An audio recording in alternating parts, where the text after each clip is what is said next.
Hello fiber friends, and today we will be learning the Tunisian crochet running stitch.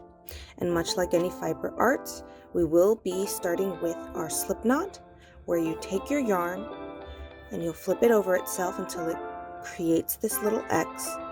Hold on to that X so that this loop that you've just created stays in place. You'll take your index and thumb and place it behind that loop and through to grab the working yarn. It'll be attached to your big ball of yarn, and then you will pull it through that loop, and that is your slip knot.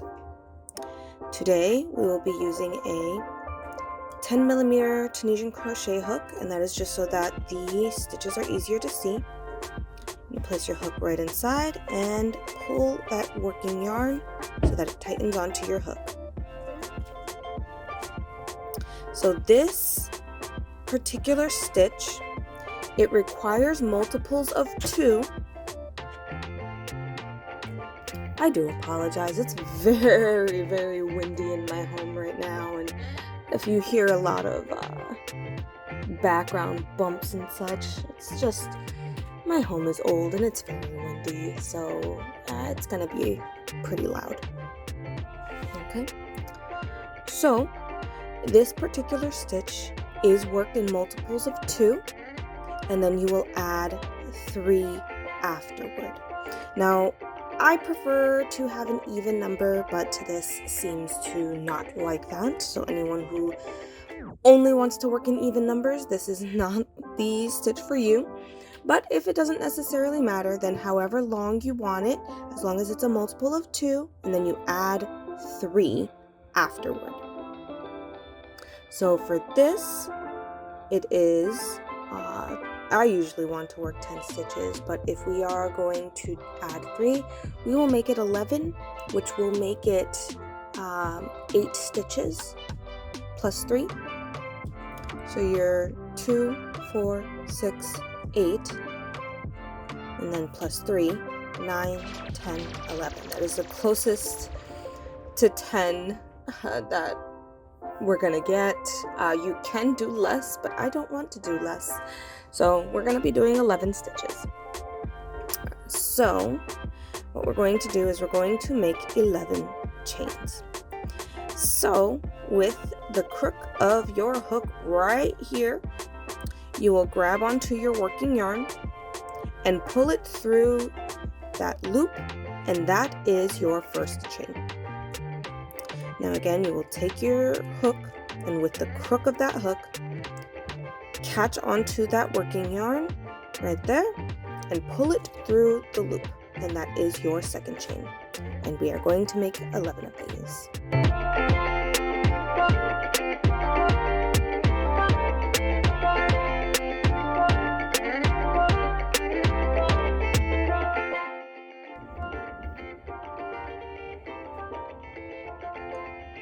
Alright, so once you are done with making those chains, what we're going to do is we are going to flip everything over until it reveals these, or so that it reveals these little back bumps here, and this is what we're going to be working into. The first bump we're going to work into is going to be the second one, because we're going to be skipping this first one right here that's immediately afterward, and immediately go into the second one. Now I like to use this little end part of the hook, not the crook of the hook or even this part of the hook, to work into these back bumps, because it makes it a lot easier. Whatever is easier for you, just as long as you can get into these bumps right here, and it's just because it looks pretty, honestly, in my personal opinion. But you'll push that right into that bump, that second bump, because we skipped that first one. Push it through, take your working yarn and bring it over your hook so that you can grab onto it with the crook of your hook and pull it through that bump. I'm going to show that again with the next bump here. Right there, insert, slide that tip of the hook right there all the way through, yarn over your hook. With the crook of your hook, pull it through that back bump, there's another stitch. And we're going to go all the way down to this last one.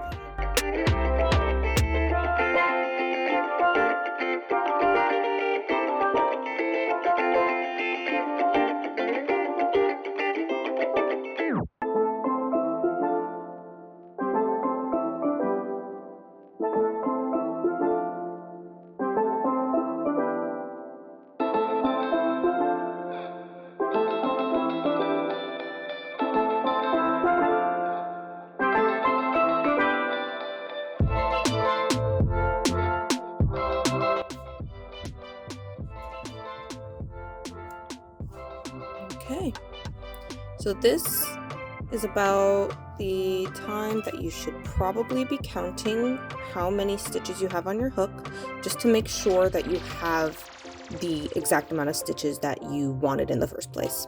So I wanted 11 today, and I'm going to count this out. So that's 1, 2, 3, 4, 5, 6, 7, 8, 9, 10, 11. So I have 11 stitches on my hook, which is exactly what I wanted. Now, once we finish with that, we will be doing our back pass, which is you take your yarn and with the crook of your hook, you will pull that through that first loop right there. Then you push and grab your yarn with the crook of your hook again and pull it through 2 loops instead of just 1. And you will continue to pull through 2 loops until you only have 1 loop left on your hook.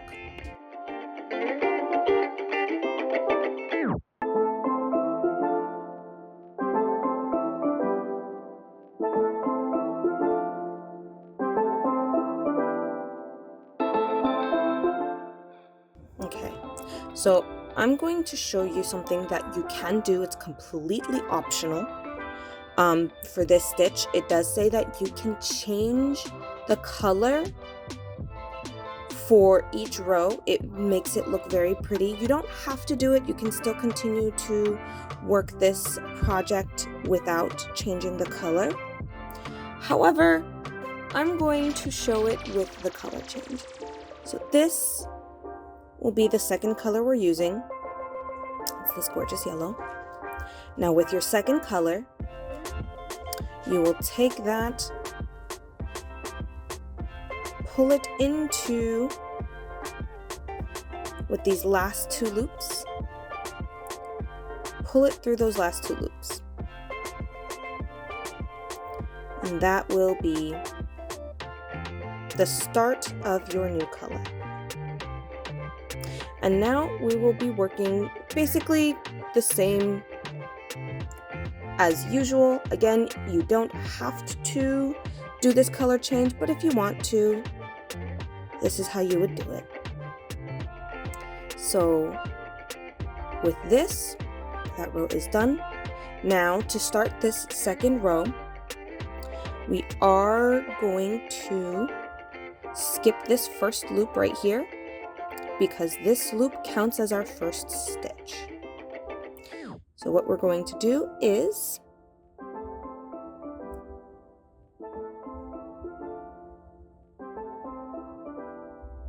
Tunisian simple stitch. Okay, so what we're going to do is our Tunisian simple stitch, where we will take our hook and in this loop, the next loop right here, the bar that is the closest to you, you're going to take your hook and push it through that bar that's the closest to you. Push your hook through, take your working yarn and yarn over, grab that yarn with the crook of your hook and pull it through. Now the next stitch is going to be a little different, just a little bit. This next loop right here, you're going to do the same thing in that you're going to push your hook into the bar that's the closest to you, but you will not be pulling your yarn through it.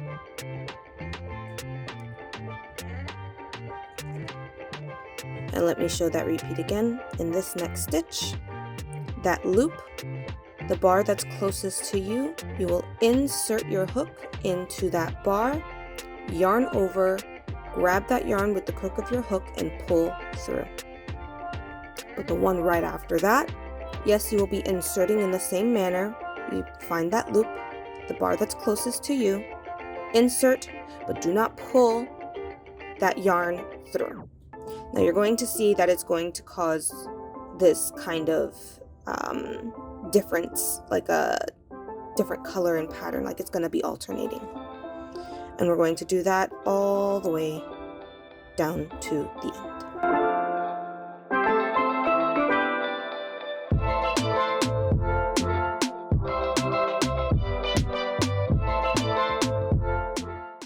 Okay, so our last stitch, we're on our last stitch.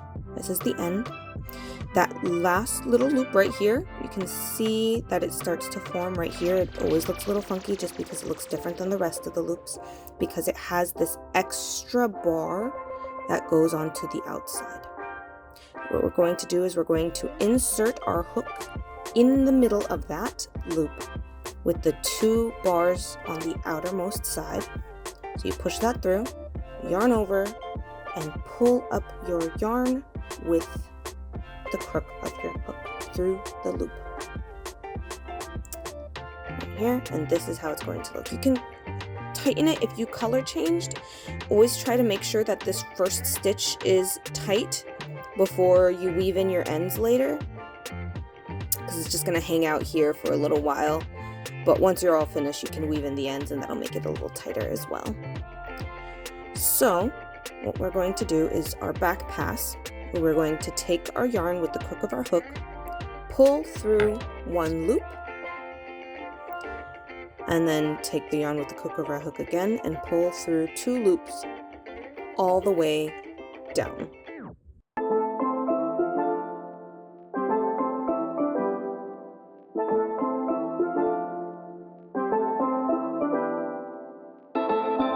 For anyone who is color changing, this is where you will color change for this row. So instead of pulling through the last 2 loops, just like normal, you will take your second or your first color that you had started with. It's still attached. We did not cut it off. Probably should have said that earlier, but we did not cut it off. You will pull that upward, and instead of pulling this secondary color through, you will pull that first color through so that you are switching your color again. Just make sure that loop is tight. And that is how it's going to look. For anyone who's not doing a color change, you could just work it just like normal, but for anyone who is color changing, this is how you would do it. So now, for this, we are going to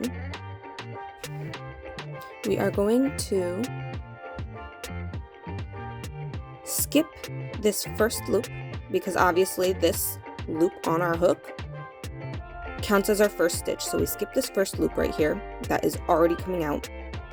We will insert our hook into this bar. So you see this loop right here. Just like before, we're going to insert the hook into the frontmost bar. Now we're not going to pull through. This is an alternating pattern. So in the first one, we pulled our yarn through. For this one, we're just going to push our hook through, and we're not going to pull our yarn. We're just going to go straight to this next loop. And if you changed your color, it is going to be in the green color here. If you changed your color, the ones that are green, these are the ones that you'll be doing the Tunisian simple stitch, and the ones that are yellow would be the Tunisian crochet slip stitch, which is again just pushing your hook through and not pulling through. So we find that loop, and it's very easy to see once you've changed colors, just because now it's green. It should be pretty easy to see because the loops in and of themselves, you can see exactly where they start and finish. But long rambling aside, we will insert our hook into the bar, yarn over, and pull through. Something that'll be easy for those who are not changing colors is to find which ones go all the way down into the previous row and which one starts just in that one row there. The ones that you will be slip stitching will be the ones that are shorter, and the ones that you will be simple stitching are the longer ones, like so. So if you need some sort of visual representation other than the colors, that will be your best bet. Now, continuing this pattern, push through that front bar. You see that loop and how short it is right there. Into that front bar, you will push through. Do not pull anything through. You just push that through and go onto that next loop right here, where the front bar will go down lower into that previous row. So you will push your hook into that front bar, yarn over, and pull through. And you're going to do that for the rest of the row.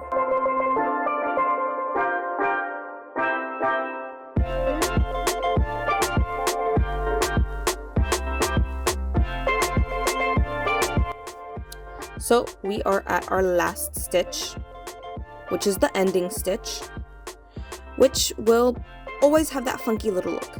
It's always going to have that loop and the two bars that are on the outermost side, and we're going to work it just like in the previous row, where you insert your hook into that loop with the two bars on the outermost side of your project, yarn over, and pull it through. This is how it should look. Alternating colors. That is what we're looking for. That is what we want. Now, what we're also going to do is we are going to take our working yarn with the crook of our hook, pull through one, and then grab the yarn again and pull through two loops. And we're going to do that all the way down. For those who are changing colors like I am, you will be doing that color swap again when you have your last two loops. For those of you who are not switching colors, you can go all the way down until you have one more loop left on your hook.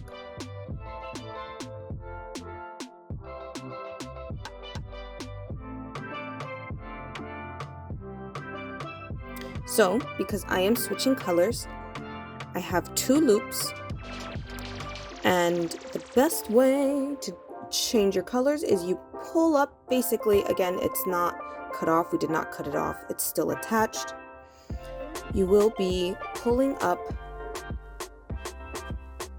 your yellow, or rather my yellow will be pulled up.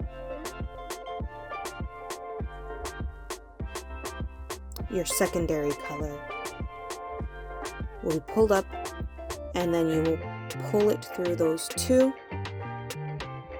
and that will become your last stitch. This is how it looks so far. Now we are going to skip this first loop, much like how we've been doing, because this loop counts as our first stitch.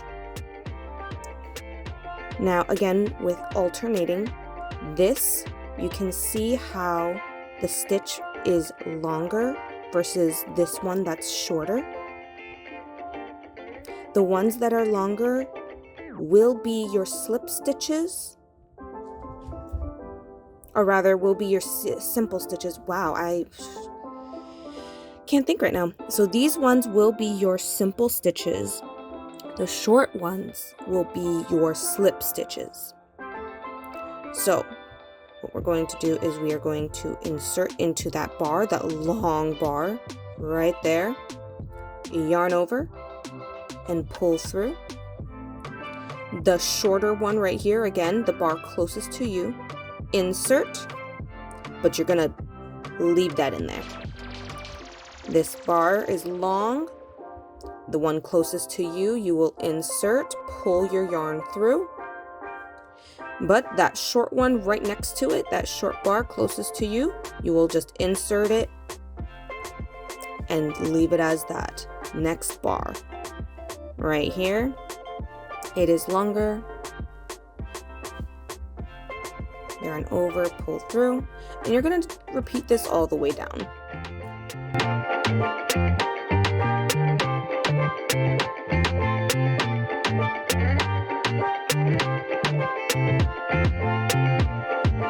Now we are on our last stitch, which again is just that loop with the 2 bars on the outermost side where you're going to just insert it through. All of these end stitches will be the same.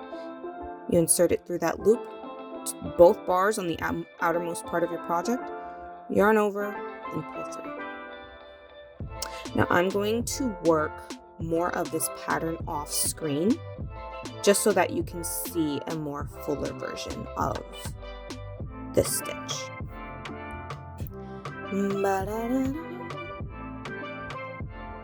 So this is how this stitch has turned out right here. It is gorgeous. You could see the lines. This is why it's called the running stitch, because all these lines are running up your project here. It is gorgeous. You can alternate colors, however, like whatever colors you want, like a nice blue and purple, or like a pink and purple, or even like a orange and yellow. Like that would be really nice. It is a type of a mix of fabric that is a little dense. It does curl just a little bit. You can see this curl right here that it's trying to do. So it is recommended to use a larger hook. Again, we used a 10mm mostly to see the stitches, but it did help in this case because if I used a tighter hook, this probably would have curled so much more.